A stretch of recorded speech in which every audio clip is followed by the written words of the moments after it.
Hey there, future civil servants. Yeah. Ready for another deep dive? This one's especially for all you UPSC aspirants gearing up for those exams. Absolutely. We're diving into a topic that's been making waves. It's popping up in economic discussions, environmental debates, and guess what? It's going to be on your exams. You got it. Get ready to unravel the mysteries of green GDP. You know what's really interesting about green GDP? It's not just another economic term. It's a sign that the world is changing.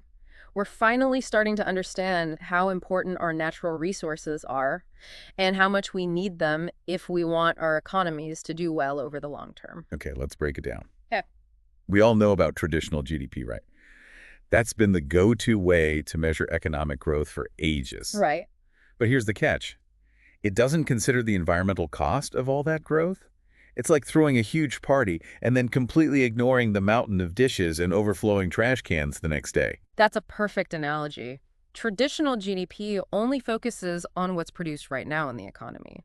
It doesn't consider the fact that we might be using up resources or harming the environment in the process. It's like only caring about the money a factory makes without thinking about the pollution it's pumping into the air and water. So that's where green GDP comes in, right? Yeah. It tries to give us a more complete picture by factoring in those environmental costs. But how do you actually measure something as complex as damage to the environment? Well, the World Bank has come up with a formula to calculate green GDP. It's kind of like when you assess the value of a company, you wouldn't just look at its sales, you'd also look at how much its equipment has worn down. Right. That's called depreciation. Yeah. Green GDP starts with something called net domestic product, which is basically GDP minus depreciation. Okay, so we're accounted for the wear and tear on our economic assets. What's next? Then we subtract two really important things: the cost of using up natural resources and the cost of damage to ecosystems. So if a country is cutting down its forests or polluting its rivers, those costs are taken away from its total economic output.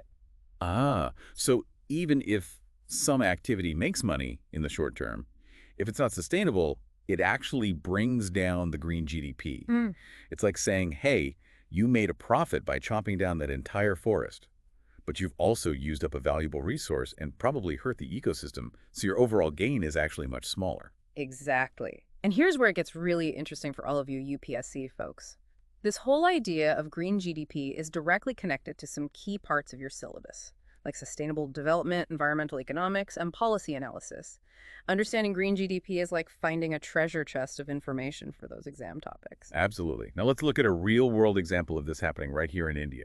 Chhattisgarh has become the first state to link its forests to its green GDP calculations. That's a big deal because the state has a lot of forest cover. What's really important about what Chhattisgarh is doing is that they're not just thinking of forests as places to get timber. Right. They see them as vital ecosystems that provide all sorts of benefits. They're recognizing the role forests play in absorbing carbon dioxide, conserving biodiversity, and even preserving the state's cultural heritage. You know, it makes you think about all the economic activities that depend on Chhattisgarh's forests. It's not just about cutting down trees. There's the collection of tindu leaves, which are used to make beedis. And the forests support a huge network of other products that are vital for the people who live there. Right, and let's not forget the cultural importance of forests in Chhattisgarh. Yeah. Many tribal communities consider certain forests to be sacred groves. They're places with deep spiritual and cultural meaning. When you include these values in the green GDP calculation, it's like acknowledging the many different roles forests play in the state's overall well-being. So it's like saying that forests aren't just about money. They're about the environment, culture, and even spirituality. That's a pretty big change in how we think about them. Definitely. It highlights the growing understanding that sustainable development has to include everyone and everything. Right. It has to consider all the different needs of people and the environment. Now, while Chhattisgarh is leading the charge in India, other states are also exploring similar approaches. Uttarakhand, for example, has something called the Gross Environment Product Index, or GEP. It focuses on slightly different things and uses a different method. It's like each state is trying out its own way of measuring how well it's doing environmentally. It's like a big experiment with each state, adding to our understanding of how to better assess our true progress. Yeah. And these experiments are valuable because they help us see what works and what doesn't in different approaches. That paves the way for stronger and more complete frameworks in the future. Okay, so we've decoded what green GDP is and seen how India is putting it into practice. Yeah. But how does all this connect to the bigger idea of sustainable development? Well, green GDP is basically a tool to help us achieve sustainable development. by making environmental considerations part of economic decision-making. It encourages us to use resources responsibly, lessen our impact on the planet, and create a future that's fairer and more sustainable. So it's about realizing that economic growth that comes at the expense of the environment isn't really growth at all. It's just a short-term gain that will eventually lead to long-term pain. That's like eating your seed corn. You might be full today, but then what will you plant tomorrow? Exactly. And this fits perfectly with the Sustainable Development Goals, or SDGs. Those are the global goals adopted by the United Nations to create a more sustainable future for everyone. Okay, time for a quick recap. We've gone from understanding what green GDP is to seeing how it's being implemented in India and how it connects to the global sustainability agenda. But we've only just scratched the surface. There's a whole world of green GDP initiatives out there. You're absolutely right. Let's broaden our horizons and see how other countries are approaching this concept.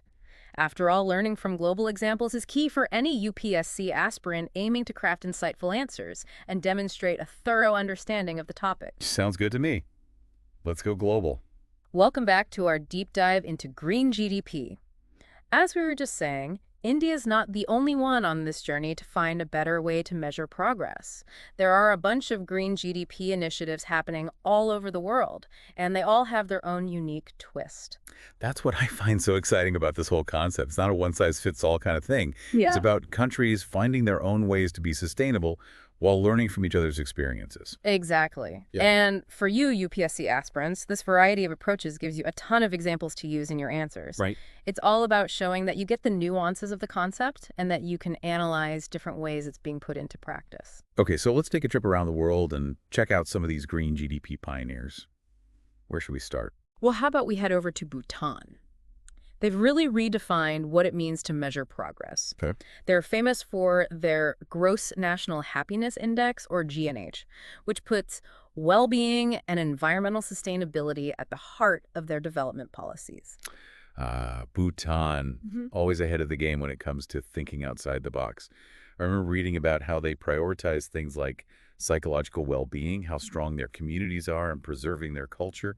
It's like they're saying, hey, economic growth is great, but not if it comes at the cost of our happiness in a healthy environment. Exactly.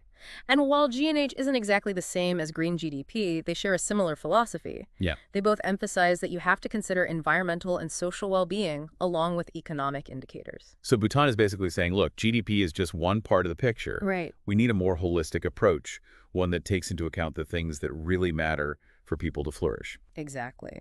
Now let's jump over to Europe. The European Union has launched something called the Beyond GDP initiative. This initiative recognizes that traditional GDP doesn't tell the whole story of progress. They want to develop a wider set of indicators that include environmental and social aspects. It's like the EU is asking, hey, we're a wealthy region, but are we really thriving? Are we living sustainably? Are we making sure everyone has a good quality of life? GDP alone can't answer those questions. You got it.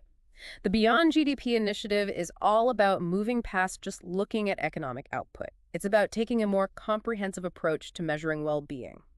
It's acknowledging that true progress involves more than just getting richer. So it's about finding a balance between economic prosperity, social equity, and environmental sustainability. It's recognizing that these three things are all interconnected and they all depend on each other. Exactly. Now let's shift our focus to the global stage.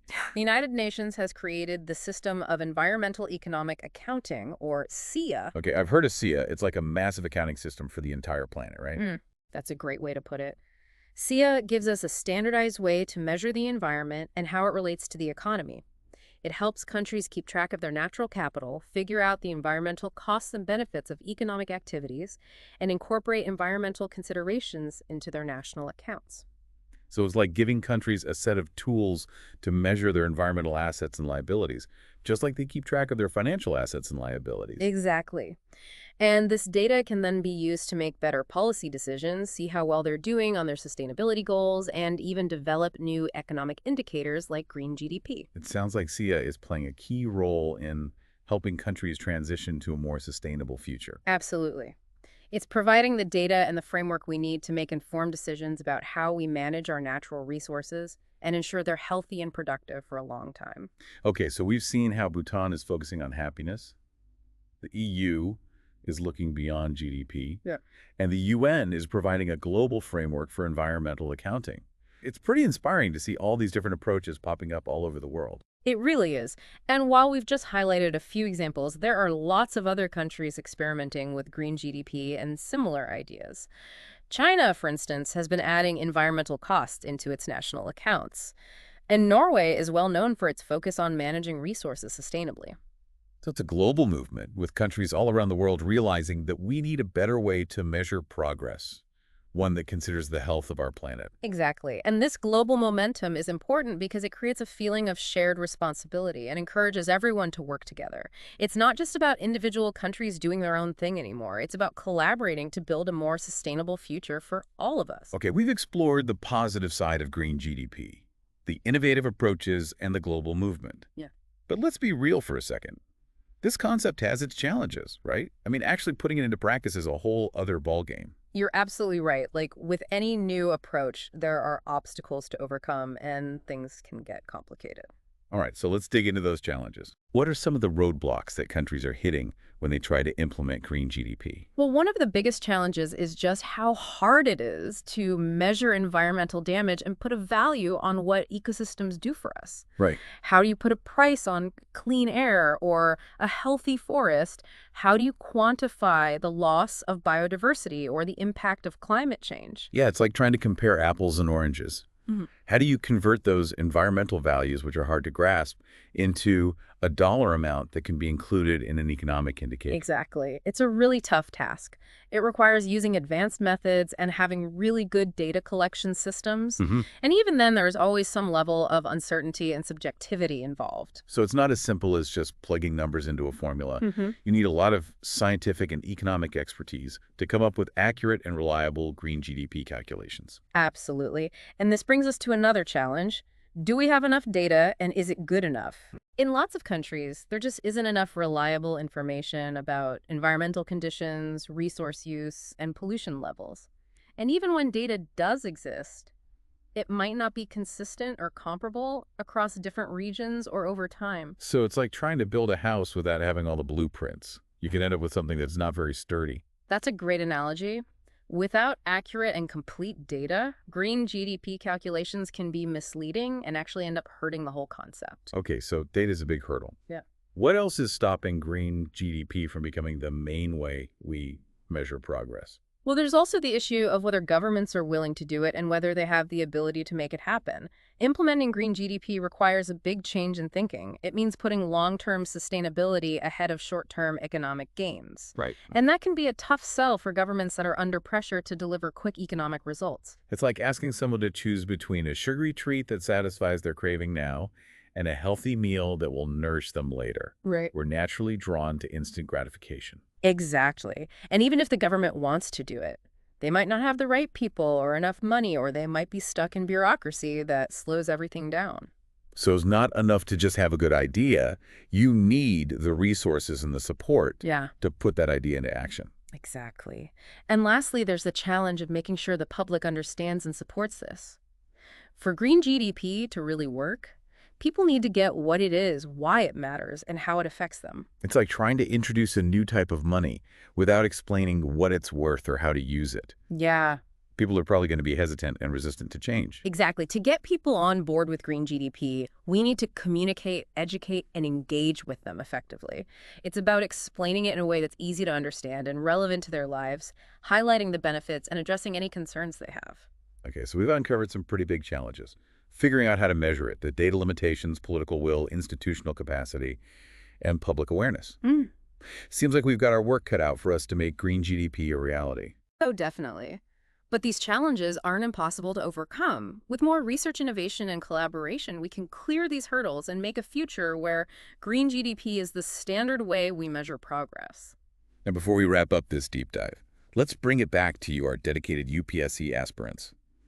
How can you use what you've learned about green GDP, both its potential and its challenges, to rock those exams? Well, first of all, you need to understand the concept itself. You should be able to define green GDP, explain its parts, and articulate why it's important for sustainable development. Right. That'll prepare you for any multiple choice questions that might come up in the prelims exam. So it's all about nailing down the basics. Those are the building blocks for everything else. Exactly. Now, for the mains exam, you'll need to go deeper.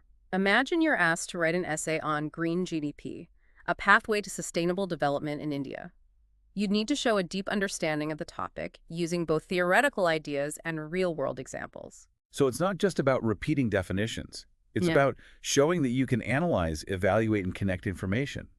It's about proving you're a critical thinker who can see the bigger picture. Exactly. You could start by talking about the limitations of traditional GDP and how green GDP tries to address them.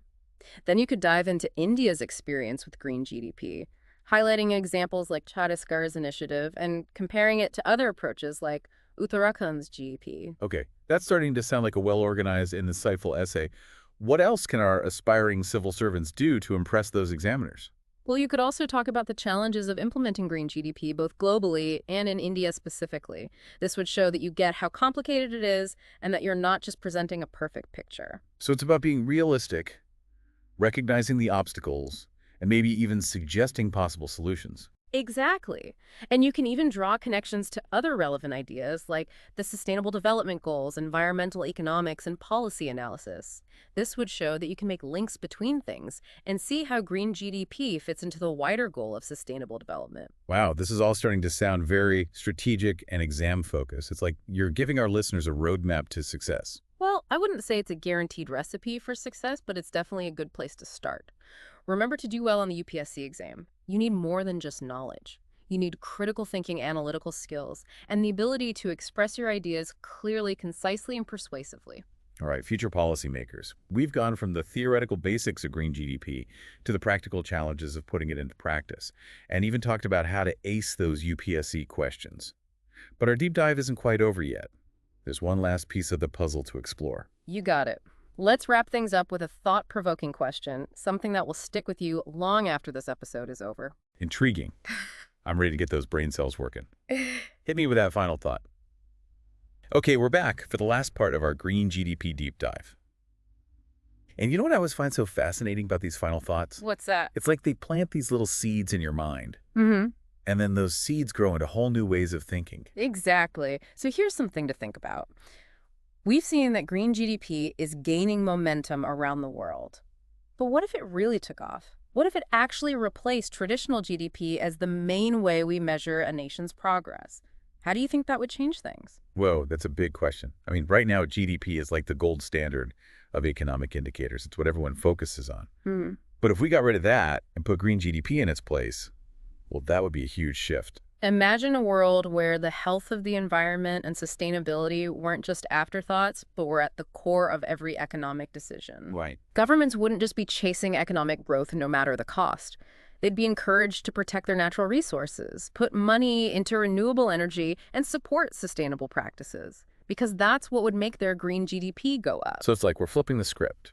Right now, we're often trying to squeeze environmental concerns into the way we already do economics. Mm. But if green GDP became the main thing, it'd be the economy that has to adapt to what the planet needs. Exactly. It would be a total change where sustainability isn't just something nice to do, it becomes essential for the economy. And for you future policymakers, this brings up some really interesting questions. How would you deal with this new reality? How would you make sure India succeeds both economically and environmentally in a world driven by green GDP? Those are questions that could shape policies, strategies, even entire political campaigns. It's like we're getting a peek into the future, a future where the health of our planet and the strength of our economy are totally connected. And that future isn't some far-off dream.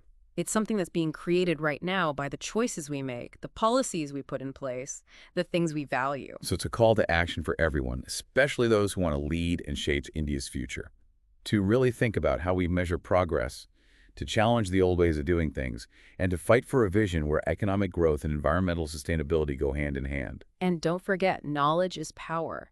The more you understand about green GDP, the better prepared you'll be to participate in this important conversation, to analyze policies, to debate solutions, and ultimately to help guide India towards a more sustainable and prosperous future. This has been an amazing deep dive. We started with the basics of green GDP, explored what it means for the world, and even imagined how it could change everything. But this is really just the beginning. Keep exploring, keep asking questions, keep learning. And who knows, maybe you'll be the one writing the next chapter in India's green GDP story. Absolutely. And if you enjoyed this deep dive and want more, make sure you hit that subscribe button and join our community of learners. We've got a whole world of fascinating topics just waiting to be explored. Until next time, keep those brains buzzing and good luck on your UPSC journey.